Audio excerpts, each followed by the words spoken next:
Warm greetings, ladies and gentlemen. Dear audience, it's a pleasure to see you again. You and your friends yesterday evening. We now continue with episode 12 of the story REBURIAL Volume S in the thrilling story series by Kevin.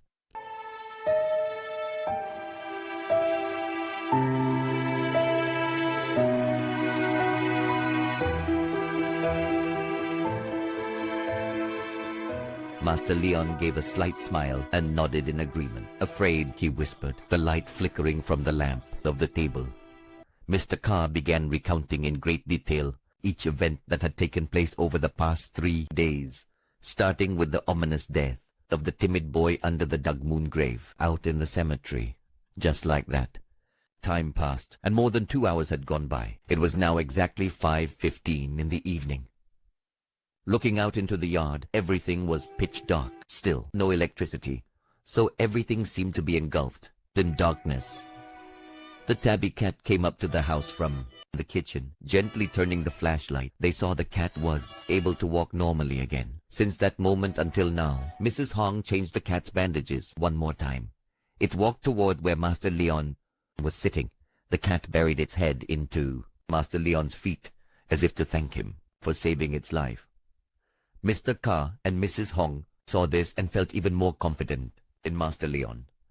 Mr. Carr said, "That's how everything happened. Poor you poor thing. Every day someone has to die. It's been 3 days in a row like that, and now everyone in the village is anxious and afraid. Even though the police have come to investigate, they haven't been able to reach any conclusions because the deaths are all abnormal, strange, and completely unexplainable. If it's not the work of spirits or demons, then what else could it be?" Master Leon nodded and replied, "Chu Ka is right. All of the deaths that have occurred in Phuong Bai village are caused by evil spirits. The real issue here is the ancient tomb located at the center of the cemetery." Mrs. Hong immediately asked in surprise, "Because of that tomb? I thought it was because of Mrs. Van's family grave plot." Master Leon asked, "Why would you say that, Mrs. Hong?"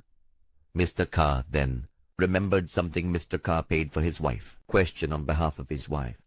"Well, that's because in the village people have been spreading rumors about a story that after 2 people died beneath that grave, Mrs. Van's husband, who had cancer and was barely clinging to life, waiting to die, suddenly recovered, became healthy, eating and walking around like someone who had never been sick. After that, the villagers started gossiping that Mrs. Van had hired a shaman or sorcerer to dig a demon grave and capture people. Every time someone died, her husband would become healthy and live longer. But that was just a rumor, with no concrete evidence. Mrs. Hong argued back, "The proof is that Mrs. Van's husband. What's the point of living healthy? He has seen someone dying, having dug their grave, just waiting to be buried right away, but then suddenly, when will I wake up healthy? No charm. If you don't take someone's life, it's still okay. Anything can happen in this world. You better be careful. Happen. Be careful. Let the honey come. Several people in the village have died. We never saw her. Their house has been completely shut. Very suspicious. Just yesterday, I also heard some people in the village. They said, if many die near the gravesite, they'll come and burn down Mrs. Van's house. This afternoon, you came back and said someone had died out at the cemetery. I thought it might have been in that grave her family, if so truly evil, wicked to the core." "Joke," Master Leon asked, "is it really true that someone on the verge of death suddenly woke up completely healthy? More importantly, this happened right when the grave collapsed. Evidence is still lacking, and it's unclear whether that grave was actually cursed or not, but one thing's for sure, that family is definitely having problems." Looking at Mr. Carr, Master Leon said, "Uncle Carr, I want to go to the cemetery in Phuong Bai village, but it seems it's already dark, so for now, it's not convenient to go. However, I want to ask you to take me to the house of Van, mentioned earlier." Mr. Carr seemed a bit hesitant, but still nodded in agreement. "Agreed." Mrs. Hong hesitated. "Mr. Long, why are you asking my husband to go to that house? Everyone in this village is avoiding woman Van's house. What if perhaps her house really is cursed? Uncle, there are ghosts, really capture people. Husband, am I dead?" Master Leon asked. "Is it from The husband of the woman named Van woke up and has been healthy. It's been 2 days now, right? Mr. Carr replied. Yes, I believe that's correct. Master Leon sighed, paused, then said, Then we must hurry there. Otherwise more people will die. In that house... At the Vung Cho Commune Police Station, at the same time, in the office, man was sitting and discussing with Mr. Kim about the crime scene photos capturing the deaths of 3 people, starting with Mr. Lum, the owner of the gold shop, followed by the fortune teller Exa, and finally a young man named Chuan. All 3 deaths occurred within the Phuong Bai village area. According to Man's report, 2 days earlier, there had already been 2 deaths in the village. They were the father and son of Mr. Nam. The boy named Nut was the first to die beneath the grave in the cemetery. Cemetery of Phuong Bai village, right? Mr. Kim asked. Man immediately replied, Yes, sir. According to Mr. Ka, the village chief, and a few other villagers there, the boy's death was very frightening. On the night the boy died, the grave located at the center of the Phuong Bai village cemetery also suddenly cracked and collapsed. In addition, the person who retrieved the boy's body from the grave was Mr. Ka. He firmly insisted it wasn't until the next day that they were able to move the body. Because before that, even with 4 or 5 people pulling, they simply couldn't lift it. Hearing that, it sounded unbelievable. But later on, I personally witnessed many strange things happening around each death. I realized this was not fabricated or simply a simple product of imagination. Then what about Mr. Nam Nut's father? Why did he die? Mr. Kim asked. Men replied, According to Uncle Ka, Mr. Nam died from a stroke. He was overwhelmed with fear and grief over the death of his son. Mr. Nam cried and wailed all day at the gravesite, begging and pleading with everyone to exhume Nut's body, but no matter what they tried, nothing worked. While crossing the bridge, Mr. Nam suddenly collapsed to the ground, had a seizure, and died on the spot. Mr. Ka, the village chief, was also one of the people who helped bring Mr. Nam's body back home. Mr. Nam was a frail man, suffering from many illnesses. Mr. Kim furrowed his brows, thinking, I've gathered almost all the events that have taken place in Phuong Bai village over the past 3 days.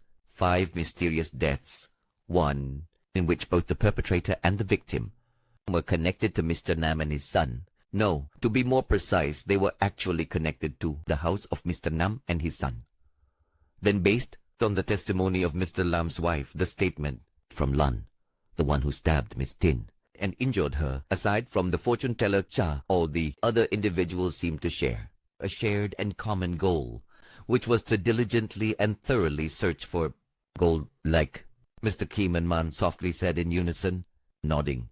Mr. Kim continued, Exactly. That's why I've temporarily arranged the sequence of all the events as follows. However, this is merely my personal speculation. First, the young little boy named Newt went frog hunting at the cemetery and seems to have found some gold. The boy brought the gold home and gave it to his father, Mr. Nam, to verify whether it was real gold or not. Was real or not, Mr. Nam brought the gold to ask Ms. Tin, the daughter of Mr. Lam. After Mr. Nam and his son died, Ms. Tin went to Mr. Nam's house, hoping to find the gold that, as we know, Mr. Nam and his son hadn't had a chance to use. During her search, Ms. Tin was interrupted by a mother and daughter from the village who came to Mr. Nam's house to light incense. After that, Ms. Tin told story to her distant cousin named Chuan. After all, they took advantage of night to go to Mr. Nam's house, search for the gold. It seems that the plan during the night watch from 7 p.m. to midnight, Tran had recruited his guard Lan to join him in searching for gold. 2 young men sneaked into Mr. Nam's house at midnight and found inside the large altar, right in the center of the altar, a small cloth bag. According to Lan's account, he and Chuan both saw the spirits of Mr. Nam and his son appear, so they ran out of the house. After they found the bag, by the next morning, Chuan was found hanged in Mr. Nam's house. As for Lan, he went insane. On the road, he encountered Miss Tin and pulled out a knife, attempting to stab her. Fortunately, Miss Tin survived while Lan fled. He has not yet been apprehended. That's right. Man completely agreed with Mr. Kiem's reasoning and added further as follows. Yes, that's exactly it. In addition, after the death, death of Mr. Nam and his son, Mr. Lam, a jewelry shop owner on Huyen Street, also went to the Phuong Bai village cemetery only to end up dead beneath a grave, the same grave that Nut died in. The day before, when I spoke with Mr. Lam's wife, I learned that he had previously bought a gold coin from a young man and was very interested in that coin. Mr. Lam began to show unusual behavior. His personality changed, and he spent the whole day locked in his room, repeatedly examining the gold coin, saying that he would find many more coins like that. By noon the next day, people discovered Mr. Lam's body in the cemetery of Phuong Bai village. Mr. Lam's death was also related to gold, Mr. Kiem continued as he elaborated. It's likely that gold coin also originated from Phuong Bai village, but the person who sold the coin to Mr. Lam, only Mr. Lam knew that. Isn't that right? Man immediately nodded. Yes. According to Mrs. Tra and Mr. Lam, he told her that he had bought the coin at a cheap price from some country bumpkin. I asked Mrs. Tra if she knew the face or what the young man looked like. Mrs. Tra shook her head. I don't know, because at that time I was still out at the market. A gold shop without a security camera? Mr. Kayem asked. Man immediately replied, No, sir. At first I assumed the person who sold the coin was Nut, but then I found out that Nut had died during the night. So how could he possibly have been in town that morning to sell the gold? The reason I think the gold coin is connected to Phuong Bai village, Mr. Lam returned to Phuong beach and died, not in one place else. Mr. Kiem continued asking, So where is the coin now? Man immediately replied without hesitation. Mrs. Tra said her husband had apparently taken the coin and left the house when it was pouring rain. However, when I examined the body and the surrounding scene, I didn't find any gold or any coins. When I got there, there was already quite a crowd of curious villagers at the scene. It's possible that Mrs. Tra didn't want to hand over the coin, or maybe someone else picked it up. Mrs. Tra described the coin as being made of gold with characters that looked like Chinese writing. It looked like an ancient coin. Mr. Kim furrowed his brow. Is it possible that someone else picked it up by accident from the gold at the Phuong Bai village cemetery? In everyone's story, they all mention gold, yet we haven't managed to recover anything, not even a speck of gold dust from the scene where it all happened. Too. Phuong spoke as Mr. Kim poured out the pebbles from the cloth bag they had collected at Mr. Nam's house onto the table. They were all dark greenish black pebbles. Picking up a photo taken exactly at the scene of Mr. Lam's death, Mr. Kiem asked, Is this what made you so surprised that you exclaimed back at Mr. Ren? Is that right? Man nodded, swallowing saliva. Yes, sir. Kiem continued. In the palm of his hand, the man named Lam, there were also a few pebbles. Pebbles. Surprisingly, it resembles the type of pebbles on this table. However, after walking around the cemetery area, the spots where the deaths occurred, I didn't find this type of pebble there. Could it be that these pebbles were brought by the people who died? What they kept and called gold? They were hallucinating? No, we're the ones hallucinating. Man said, Have you ever heard the story about money? Of a ghost? Man smiled softly. Yes, sir, I never been interested in these sentences, ghost stories. Mr. Kiem picked up a pebble, turning it over in his hand. As he did, he continued, Then, you should start paying attention to them from now on. According to what the elders used to say, there was once a salt vendor who carried salt to the market starting at 3 a.m. because it took him 2 hours to reach the market. One day he was still carrying salt as usual. On the way, he encountered the couple coming from the opposite direction. The couple was dressed very elegantly, clearly looking like wealthy people. Without hesitation, couple wanted buying the entire load of salt, the salt from the salt seller, and paid him a generous amount of money, several times more than he could earn from selling salt. He agreed to sell the entire load of salt indeed. The salt seller left behind his carrying pole and carried the 2 baskets of salt for the couple. He returned home with a large sum of money. The salt seller was happy to meet such a kind client today, but when he took the money out of his pocket, the salt seller was shocked and terrified because all the money he was holding turned out to be joss paper, even though earlier he had been certain that the money the couple gave him was real and even looked like gold. In this incident, This money was just like the money from that salt cellar. That salt cellar? Man immediately stammered. Chief, what do you mean? The chiefs are the ones who have seen that gold were all shown it by demons or evil spirits? Mr. Kim replied, That's right. Man asked again, If that's the case, then what should we do? What should we do, huh? Those deaths originally showed no signs of murder. All of them were either accidents or suicides. We can't possibly know when an accident will happen or when someone might want to hang themselves, right? And you, what do you want now? To exorcise demons and banish spirits? I remember you used to be someone who never believed in such things. Man whispered, frowned slightly. Chief, you mean... Mr. Kim immediately put on a serious face. As your superior, I am fully aware of the situation. Therefore, I am ordering you and your team to stop investigating this matter immediately. This is a pointless effort. All of those cases have already had their causes of death determined. Everything should definitely... At the end, there was a knock on the door outside. Mr. Kim said, Come in! Immediately, Mr. Kim's subordinates entered the room. On their hands were full of files and evidence collected from where Seer Sa and Chuan died. Fortune-telling Sa and Chuan died. Mr. Kim also, same time, collect all the photos and stack pebbles the table and gave to his subordinates. This left Man and Tu Phuong, who were standing at the door, stunned. Before leaving, take a moment. Mr. Kim said a few words to Mana. Your part in this matter is done. From here on, you're done here. Police will handle. Don't make it worse. Make me uncomfortable, got it? You know how I am. I am, right? Just checking. Aren't I, right? Kim's team collected all items related to Phuong Bai to bring back to the district police headquarters. Move out! Mr. Kim's subordinates stood at attention and shouted loudly in unison. Yes, sir. Mr. Kim took from shirt pocket and took out the joss paper money got outside at the cemetery. He stared intently at the bill. The ball image of coins printed on the orange-red paper stood out. Mr. Kim furrowed his brows and narrowed his eyes. His mouth muttered softly, Now it's getting interesting. You will without a doubt find. I am incredibly thankful and overjoyed to have had the wonderful opportunity to meet someone as amazing as you.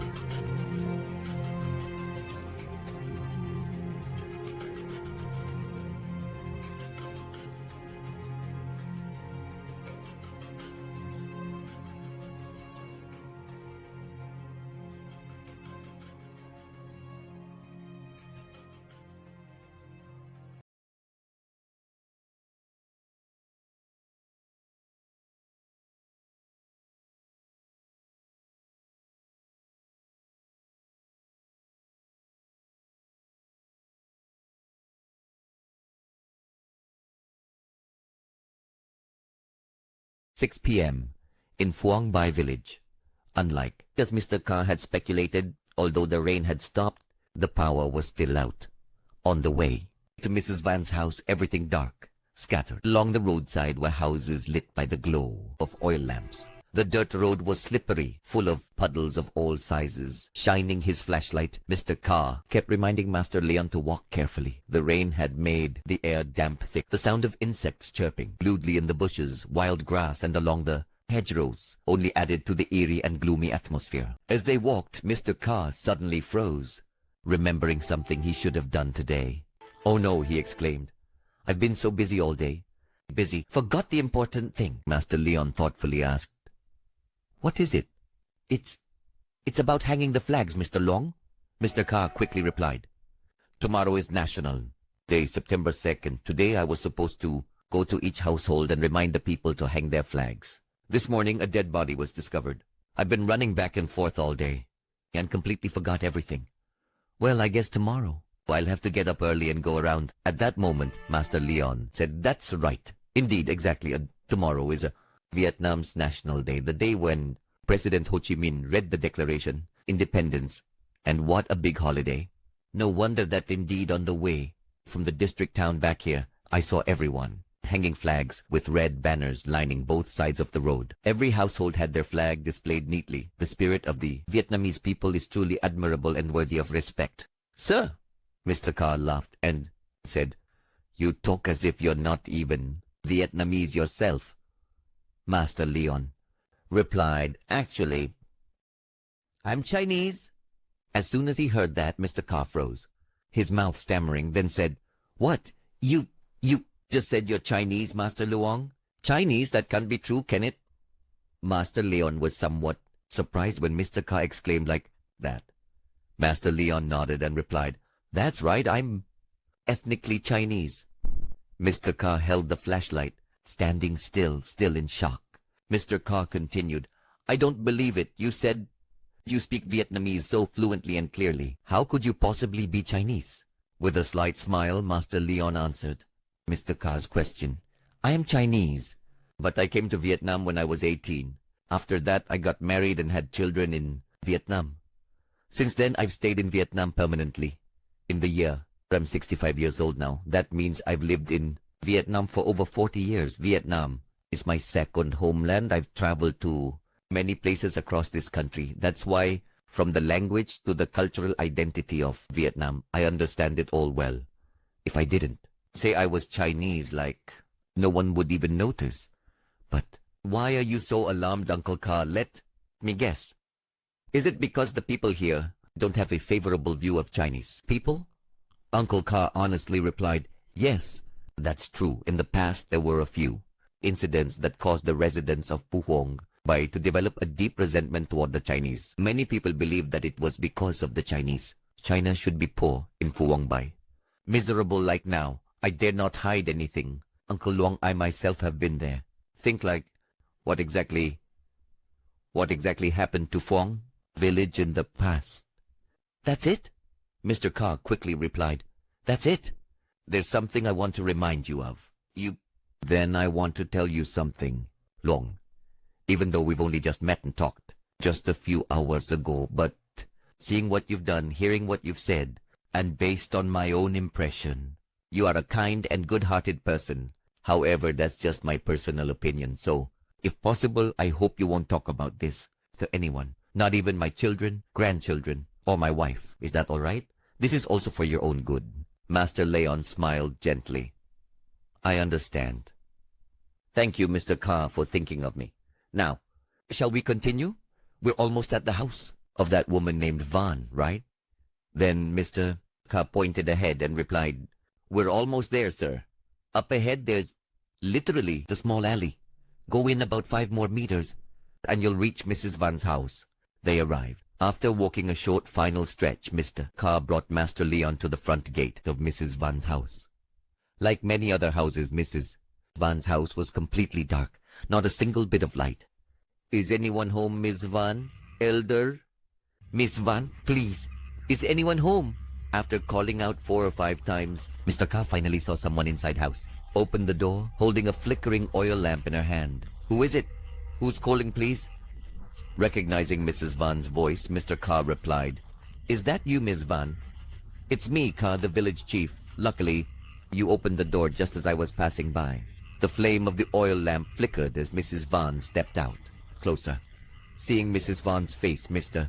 Carr was momentarily startled. It's only been a few days since I last saw her, but Mrs. Van looks worn out. Her face is gaunt with dark circles under her eyes, and her eyes sunken like someone who hasn't slept. Maybe it was just the dim light from the flickering oil lamp Mr. Carr see her that way. Mrs. Van's complexion looked darkened, appearing unusual. Why have you come to my house now? Is it not like the others in the village who come to my house, open their mouths and curse? My house's mouth and curse you? Like they had already discussed it, as if with Master Leon.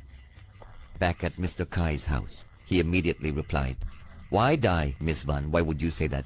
I came here first to check on you, then to see how your family, my family picture. End of story. This is also part of the responsibility of someone in the village like me.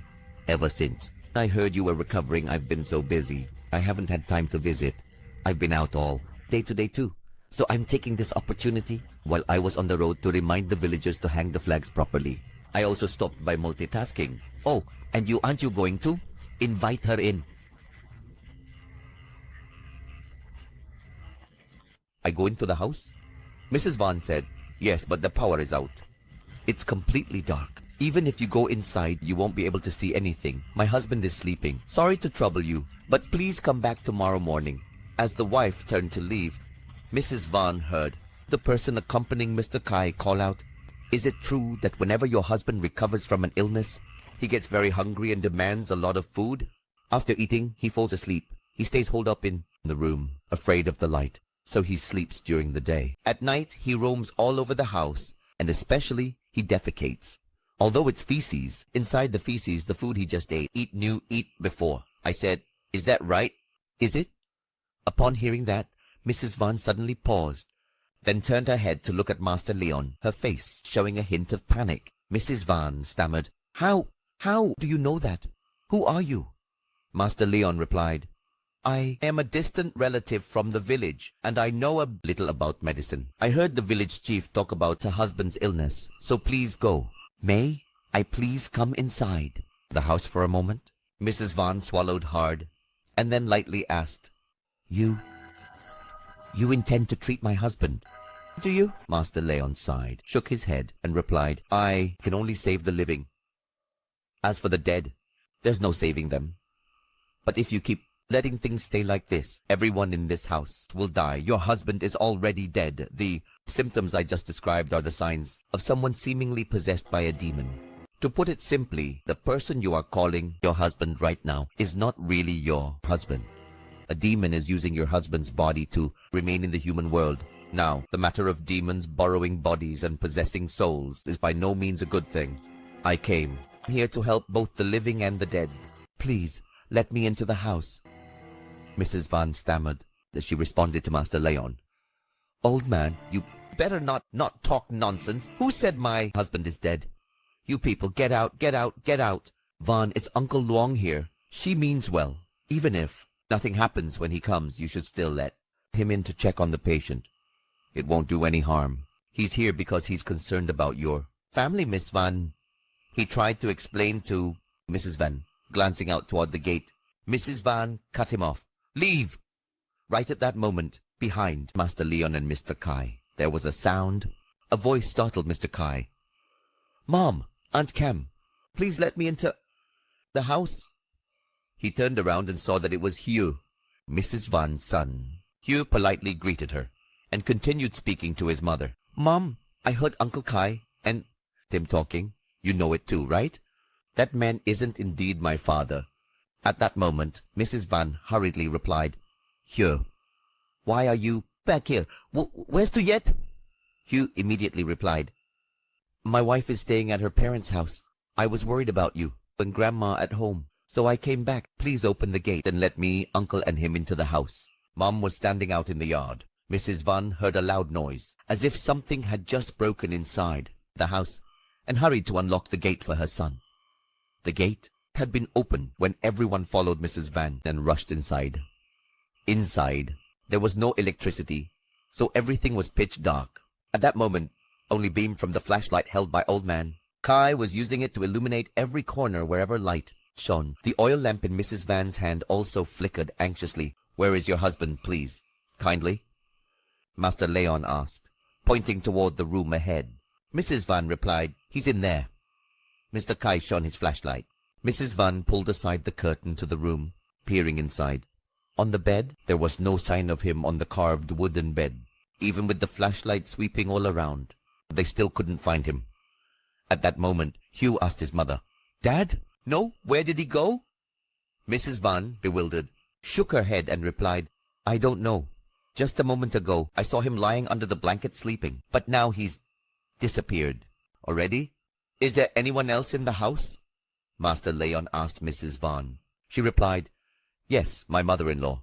She's in the small room, located right at the back of the house." Remembering the noise from earlier, Mrs. Van and Hugh ran to the back of the house. When they reached the room where the old lady was staying, they found the door tightly shut and bolted from the inside. Hugh knocked forcefully on the door, pounding and calling out, "Grandma, are you in there? Open the door for me. It's Hugh, Grandma.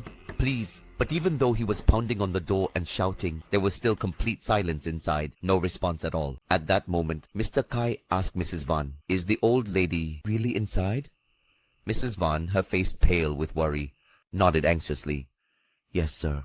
My mother-in-law usually just stays around the house. She doesn't go anywhere. These past few days, every evening she locks the door tightly and won't open it. Only in the morning does she open it.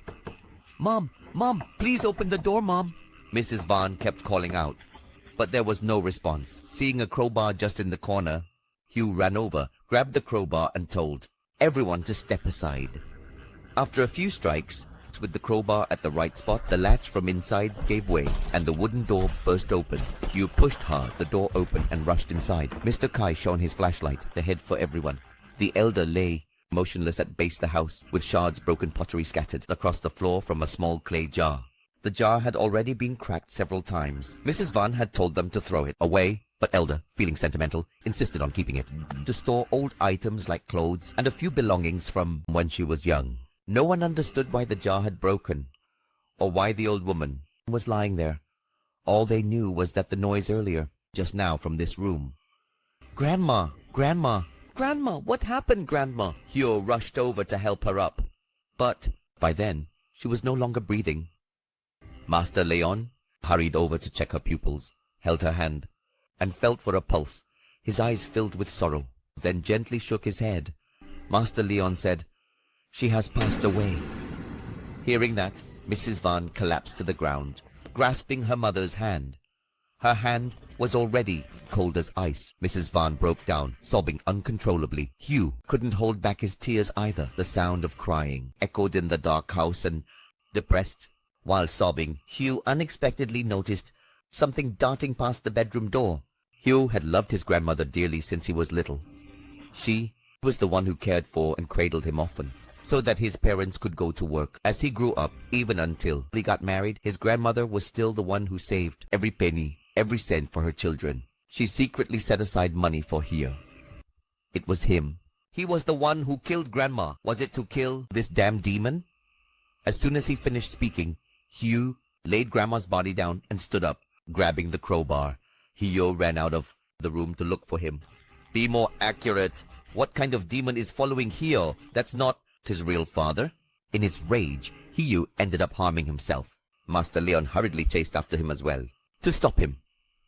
In the pitch-black darkness, Hugh, holding the crowbar, searched everywhere of the house.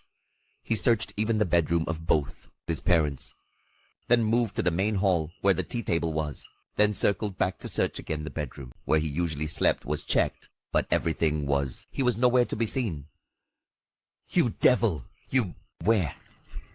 Damn! Why did you kill her? Please, me!" Hugh searched and screamed. Water kept streaming down his sad face. Now grabbing the flashlight from Mr. Kai's hand, Hugh shone it all around, brightly, under the bed, but still couldn't find him. It was as if he had vanished from the house. Furious, Hugh jabbed the crowbar into the front of the bed. But Hugh was losing control, and Mr. Kai said, "Hugh, calm down. Right now.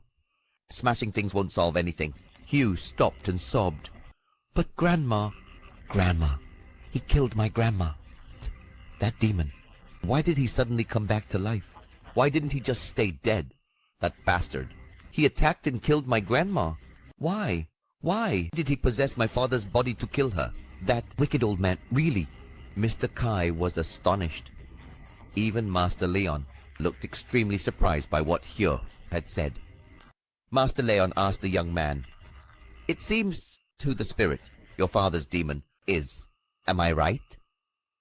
Suddenly, Mrs. Vaughn entered the room. She fixed her gaze on her son. Mrs. Vaughn whispered an answer to Master Leon's question. "We all know in this house, as we all know, that the one inside is not my husband, but my father-in-law." Mr. Kai's eyes widened, his mouth agape, utterly shocked. Master Leon let out a soft sigh. "So that's how it is. Now I understand. No wonder when I first entered the house. Hey, I feel this evil spirit again. This house truly still carries karmic burdens that need to be resolved. There are lingering karmic debts needing cleansing. Even in death, he has not yet freed himself from his karma. What a pity." Hugh angrily said, with frustration. Said, "That's right. When he was alive, he fought, tormenting everyone in the family, in this house. It was only after he died that everyone could finally live in peace. We thought we'd never have to see or hear his shouting and cursing ever again. And yet, demons, he killed my grandma. He must be punished for that too, Master Leon gently advised the young man. Now, don't be so quick to anger. Don't let your anger cause you to lose yourself. There's something I want to tell you. Your grandmother's death has nothing to do with your father's spirit or his body. Hearing this, Hio roared. If you're saying he wasn't possessed by evil spirits, then why did my grandmother die? Mrs. Van, sobbing and crying, said, He is telling the truth. Your grandmother died because she accidentally drank rat poison.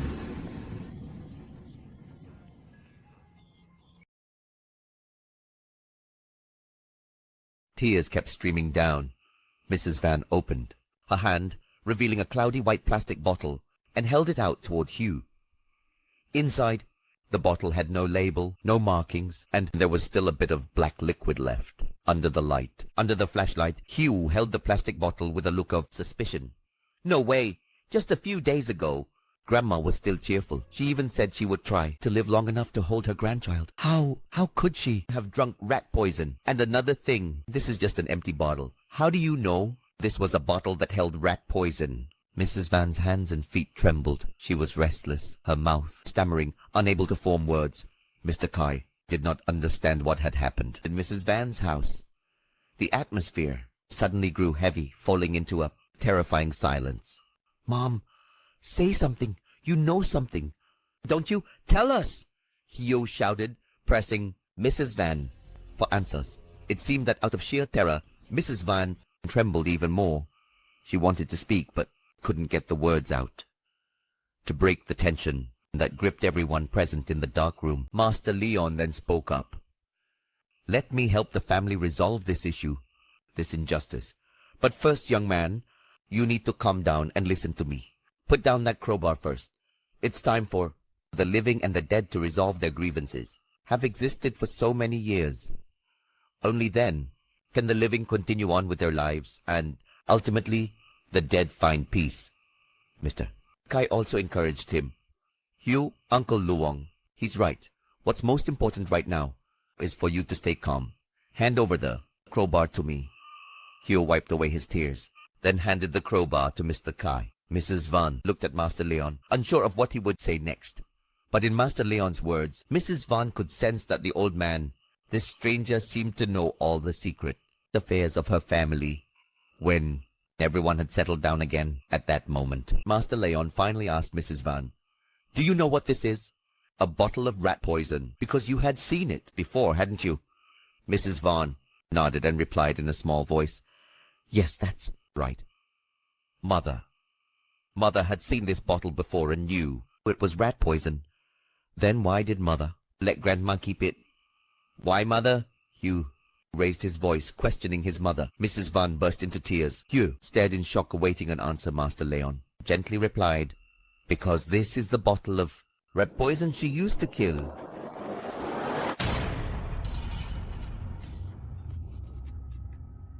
Her husband... Master Leon's words startled Mr. Kai, causing him to stagger in fear. He stumbled backward, his legs giving way, devastated. Only Mrs. Van continued to cry softly. Her sobs seemed to confirm that Master Leon's words were completely accurate. Even Mrs. Van herself couldn't understand how this strange old man knew about such an earth-shattering secret that Mrs. Van had thought she would take this secret to her grave. The person most shocked in this situation, maybe Hugh is dreaming, Hugh is not, can just imagine the discussion. Use rat poison to kill his grandfather, because in Hugh's mind, his grandmother was a woman so patient and gentle to the point of being meek, with a kind and loving heart. She loved her children and grandchildren from the time they were little until they grew up. If one only saw the scenes of Grandpa beating Grandma, saw her toiling day and night doing all kinds of work, all the tasks that Grandpa demanded without ever daring to talk back, not even half a word. In a household full of people, she always gave up her portion of rice to her children and grandchildren. She was always saying her usual phrase, I'm already full. Because she was thin, she said eating sufficed. The kids needed to eat more to have strength. Eat up, don't worry about me. How could someone like that ever dare to possibly kill her husband with rat poison? Here stammered, pointing at Master Leon. You killed my grandmother. After she died, you didn't even have to. Say whatever you want, I won't forgive you. How dare you, Master Leon? Master Leon continued, that's exactly why I told you to stay calm. This truth will be very hard for you to accept, but it is still the truth. Am I right, Ms. Van? Van turned to look at Hugh's mother, her voice trembling strangely. Strangely, Mom, say something. Don't just sit there in silence. You know her better than anyone.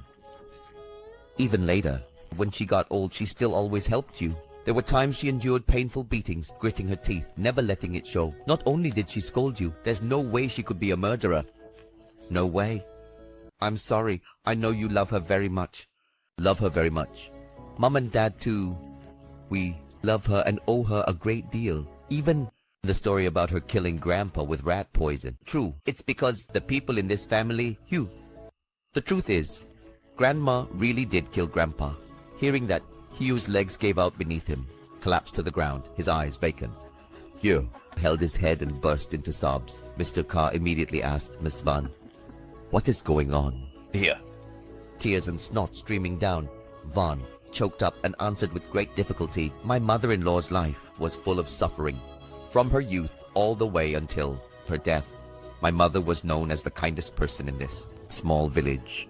She married my father-in-law at the age of 20 and lived with him for over 50 years without a single day, no beating, no exile. Return day, I saw more clearly how hard enduring her life was. My husband is a very extremely patient person, authoritarian man, heavily influenced by the feudal mindset of the old days. Women, especially one's own wife, were seen as mere servants, housemaids. He would curse and beat her every single day. My mother-in-law, for the sake of her children and grandchildren, endured it all. Sometimes, seeing how much she suffered, want to talk to her for a few words, then tell her, just say, I've endured it for so many years, there's no need to endure a little more. Knowing that I was lonely and sided with my mother-in-law, my father-in-law grew even more resentful and harsh toward me. As for women, we live mainly for our children, always hoping for a peaceful family. I was very fortunate to have a gentle father-in-law, much like my grandmother, so it wasn't too unbearable. I thought that my father-in-law, I'm old, I'm still a child, but I have to be patient, not wanting to let my anger toward him lead me to drag my grandmother into it, beating or scolding her, and cursing. My husband and I still took care of him every day, until one day I noticed that my mother-in-law hadn't eaten anything all day, just sitting alone in the room where my husband and I are living. Hugh was staying nearby. After much coaxing, she finally let out a sigh and said, your husband, that is my father-in-law, has been fooling around with a woman from the neighboring village. Can you absolutely believe how utterly despicable that is? An old man over 70 years old still chasing after women? But thinking back, upon reflection, it was true that during that time I often went out, and when I came home, I barely paid any attention to anyone in the family. My wife and I noticed that he no longer beat her. It was because that's why I advised her, just let it be, as long as everyone in the family can live in peace. At that time, she listened to me. The two of us just held each other and cried. Then, 3 days later, Dad, my husband, died. He passed away during the night, and by the next morning, everyone discovered it. They just thought he had been poisoned, and with his old age, it was simply a sudden death. Hearing this, Mr. Kong asked further, curiously, then why do you believe that he was killed by someone? Hearing her, with tears streaming down her face, she answered, that's because at my father-in-law's funeral, everyone in the family, relatives and all, were crying, even though they didn't particularly like him still. Seeing him pass away so suddenly stirred some feelings of sympathy. After all, he was the biological father of my husband and the grandfather of Little. My mother also understood that her temperament had been affected by him, beaten and verbally abused terribly. But still, after more than 50 years of living together, she still had feelings for him. It was a kind of blind, feeble affection. And even if she hated and resented him, at her husband's funeral, most wives would still weep and mourn a single tear. Yet here, a gentle, enduring and patient person like my mother didn't shed a tear at all. After the funeral, I went to her room to talk to her. I saw her fumbling around, hurriedly, trying to hide something. When I called out to her, she was suddenly startled and dropped it on the ground. Picking up the plastic bottle in my hand, Hugh choked up and asked, "Is this the bottle you were hiding?" "Huh?" Mrs. Vaughn choked up. Tears continued to fall, and she nodded. She softly replied, "Yes, that's right." The light from the flashlight grew, weaker and weaker, as if the battery was about to die. No one knew when the power would come back on. But that no longer mattered, because when the earth-shattering secret from 3 years ago was revealed, even an outsider like Mr. Kang was left stunned. It wasn't just her. Anyone in this village, except for Mrs. Vaughn, simply couldn't believe that Old Man Go's death was actually caused by Old Woman C was responsible. Under the dim beam of a flashlight, Mr. Kang had to take moments to compose himself before daring to continue, saying, "Is it true that just because Old Man Go was involved with another woman, the very mysterious and ancient old woman known as C killed him?" Even though this was confirmed by Miss Vaughn, I still find it hard to believe. She's such a gentle person. If you asked anyone who the kindest person in the village was, surely everyone, from the elderly to the young, would say it was Old Woman C. Gentle in both her voice and her gaze. How could it be otherwise? Like that? Who also agrees with him. Yes, Uncle Kang is right. My grandmother was a very gentle person. I have never seen her raise her voice or argue with anyone, nor have I seen her lose her temper or get angry even once. How could someone like that dare to kill a person, let alone kill her own husband? Mrs. Vaughn wiped her tears and said softly, "She killed him not because he slept with another woman, but because of the people in our family, because of your father, your mother, and even you and your wife too, also." Hugh looked bewildered, not understanding what his mother meant. He immediately asked, "What do you mean, Mom?" Mrs. Vaughn replied, "Because your grandfather once intended to bring the woman he was having an affair with back here, and even said he would kick everyone in this house out. Ever since the old days, he had always been a patriarchal figure, and whenever he said something, he would follow through. I knew his character well. I knew he had been bewitched by that wicked woman, knew she had incited him to come home and beat me, and plotted to drive everyone in the family out onto the streets so that Hong could seize everything. He already hated me, hated your mother, hated even your father. Your father was not gentle like him.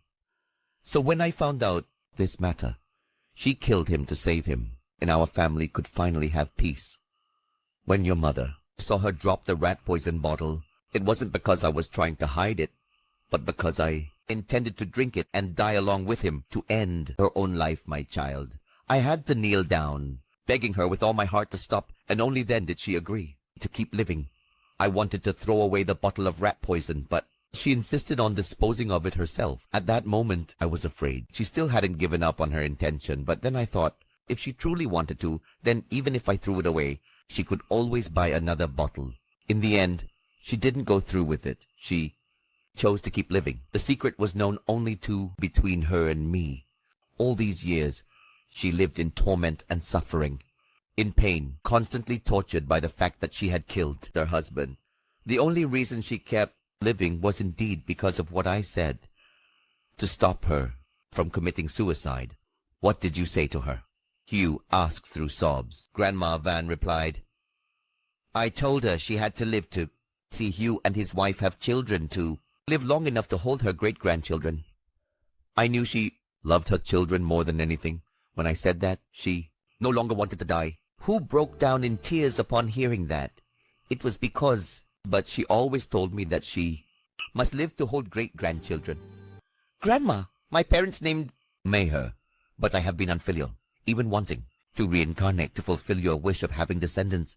Yet until now, I still haven't been able to do it. I can't do it. I'm sorry, Grandma. I'm really sorry, Grandma. Hugh cried like a child. Mr. Kang also had tears welling up in his eyes. He couldn't believe that such tragic, heart-rending events had happened to old Mrs. C. The scene was one of utter devastation.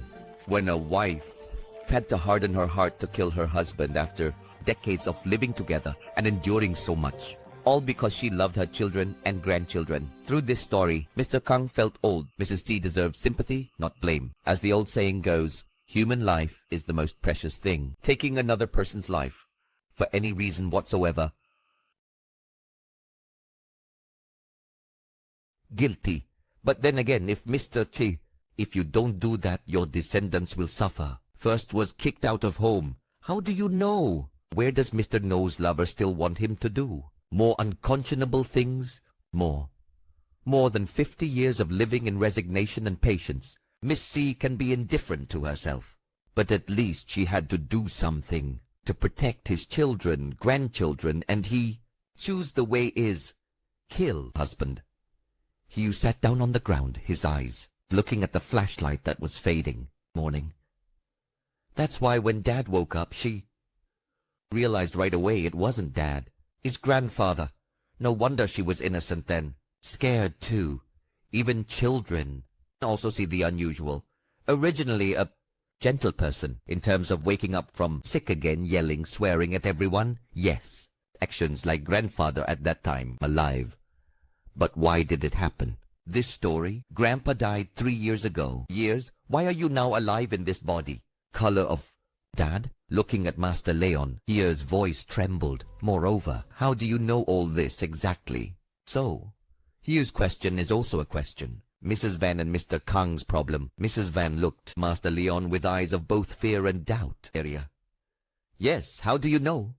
What's going on in my house, besides me and my mom? My husband out, no third person knows. Are you really okay with this? Master Leon immediately replied. Apart from you and the old lady, there is still one more person. Who is it? It is you. No. The man was killed by Mr. Chi. Rat poison. Mr. Ngo told me, Master Leon replied. Mr. Kang trembled, his mouth stammered.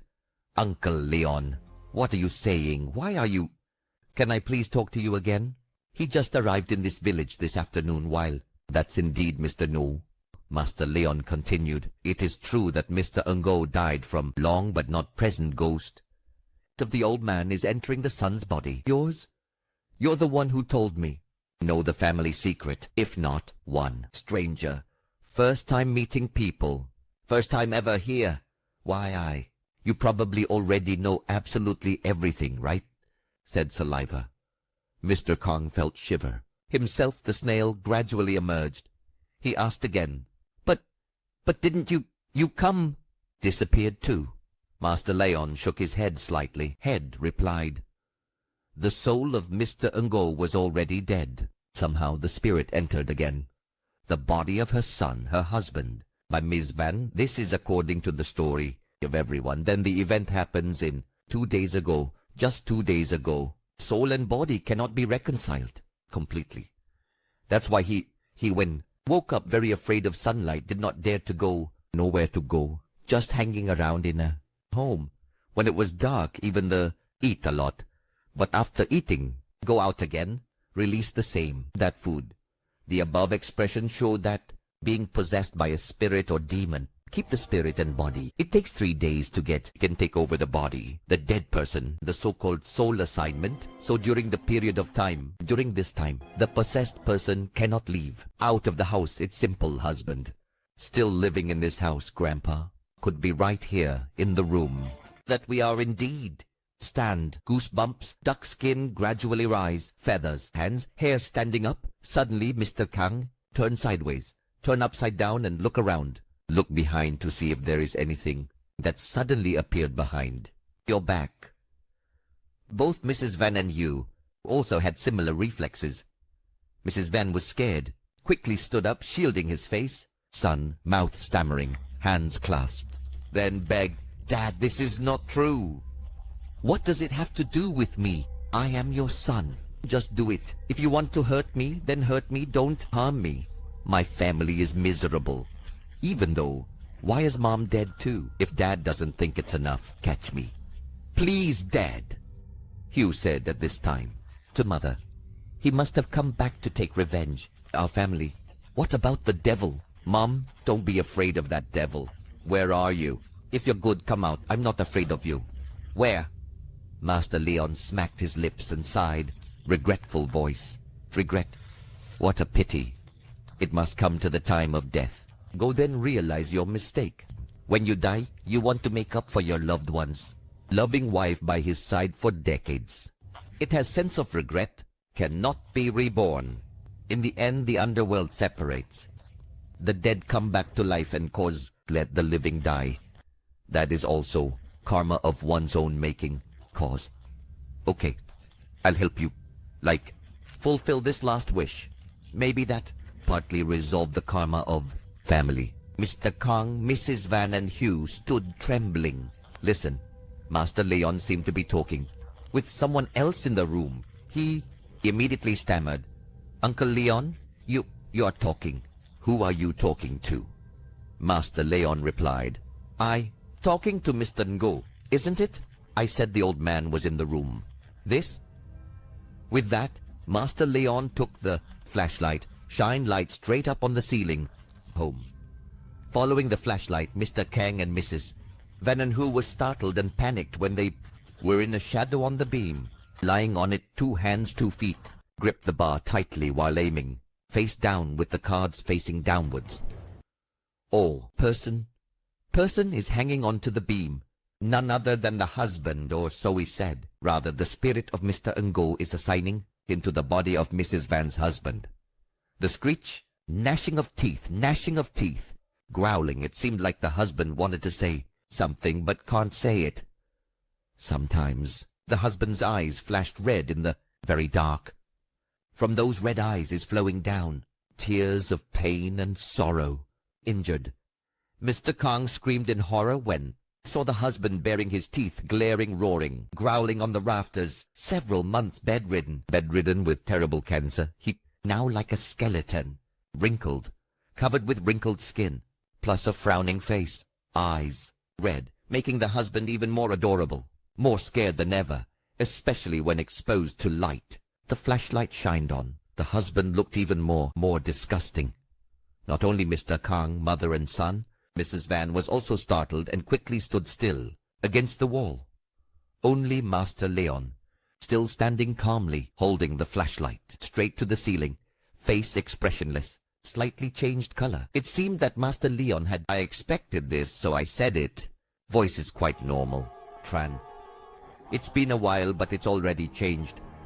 Although there is no bad intention, the fact that the dead return to the mortal world, contrary to the law of heaven, yin and yang separation, against heaven sooner or later will be demonization, whether we like it or not. Day. Borrowing a body to give a soul is now a ghost. Enter the body. To maintain the body, one must eat raw meat, suck the soul, young energy of mortal. Okay, we have it all figured out. Clear. Now is the time for us to act to resolve karma, obstacle of each. With that, Master Leon handed back the flashlight for Mr. Kang and quickly took it out. From the bag, 3 yellow amulets were prepared in advance.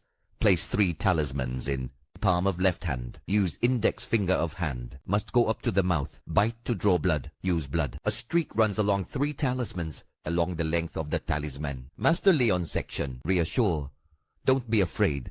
The devil is not in the intestines. Worrying. Here I will give each 1 talisman, man. Just keep this talisman in hand. The devil dare not come near. Everyone, come here quickly. Mr. Kong held a flashlight, hand shaking, causing the light to flicker. Went off. Everything was dark in the flashlight, flickering. Above the rafters, the sound. The beam creaked and creaked, signaling him. Husband is moving. Just as he gave the amulet to all 3 people, the flashlight went out, and everything was pitch black. Ink. Nothing more to see. The only thing, the most that 4 people can see, were red eyes looking at them from the side. On the rafters, on Master Leon's hand a knife was carefully drawn from its sheath. In the dark, the blade glowed a color, red as the color of fire. Come here and suck my yang energy. Heading up, Master Leon said as he looked around. It seems like the knife is reacting to the evil spirit of the devil entered the intestines. Emits more and more light to collect. Suck the devil. Just when everyone thought the devil will jump from the beam, down then in space appeared the sound echoes through the vast space. It's the sound of a cat. On the beam, 2 blue lights are shining. Move slowly towards you. Demon. Lantern. Sure enough, where there is a demon, there is indeed a lynx there. See? I don't need to do anything. Master Leon gasped in horror. Literally. Surprised, the cat meowed 3 times in the dark. Dark people only see 2 bright spots. Blue rushed straight towards the 2 bright spots. Visible blood on the beam house. The sound of pillars creaking. The sound, claws scratching into the wood, roaring. Growls continuously above the bar. There is a struggle between the spirit and the body. Cat and the tale of the mysterious ghost. A story. There are many sayings in folklore. The story of the demon possession, and when it comes to this type of demon, is usually possessed by appeared with the links. Customs vary from place to place. The original is different. About lynx and ghoul also slightly different. Some places describe the spirit a cat with pointed ears, long claws, blue eyes, same set, jet black fur. Some places describe the spirit slightly different when it comes to shape, several times bigger than an average cat. Usually often has jet black fur like a cat. Snake, coiled around the body, eyes red as blood, darkness. Those eyes can make anyone, everything you look at simply becomes motionless. But perhaps whatever the shape, lynx has always been the nemesis of possessed, a type of cat with demonic properties. This anomaly can open the door, the middle world, and bring souls from the other side. The other side of middle world returns, causing the dead come back to life and become demons, enter the intestines. If the lynx could take soul, evil spirit returns to the mortal world. It captures these evil spirits. Returning to the underworld is not difficult. Difficult for Master Leon. The meeting, the lynx is not so strange. Throughout, on his journey for many years, Master Leon has been summoned many times. Cats appear to help and support, maybe. To others, the lynx is an omen. Unlucky. Bring people also, like that land of fear, a forecast, future. As for Master Leon, the lynx from, has indeed long been a valuable assistant. Many times I know if it was intentional or not. The lynx always appears at the right time to assist Master Leon in his work. Exorcise, destroy demons. In each person's life, there is always one or more helpers. We call it the supporting noble, Master Leon. Likewise, the places Master Leon passed through. Everyone has people who love and support them, but especially besides those nobles, the other side, next to Master Leon in the dark always. There is another amulet which is the hidden links, the so-called carving.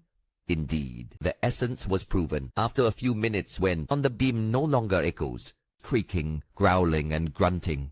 The claws scratched the wooden surface and it was silent. From above, the husband's body fell in a downward direction, specifically ground. The body fell to the floor, lying motionless. The cat jumped from the rafters, down, its eyes glowing blue, shining brightly. Standing over her husband's body, the cat raised its head and looked about Master Leon and everyone. It cried out 3 loud sounds, then turned and disappeared, lost in the darkness in the direction of the room. A black color covered everything, the whole space, quiet to the point of being creepy. From the body rose a strong smell. Body, the husband now, the light bulb in the room. Outside light on. Power is on. After a few seconds, calm. Hugh ran to turn on the switch. Electricity in the socket. The room was bright. Only after a period of darkness,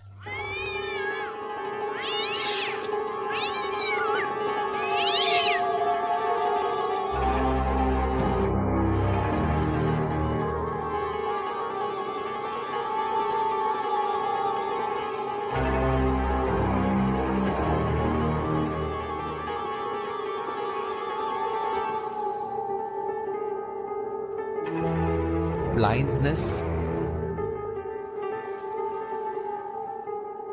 Thank you for your attention. Goodbye. And see you once more again in the next episode of the story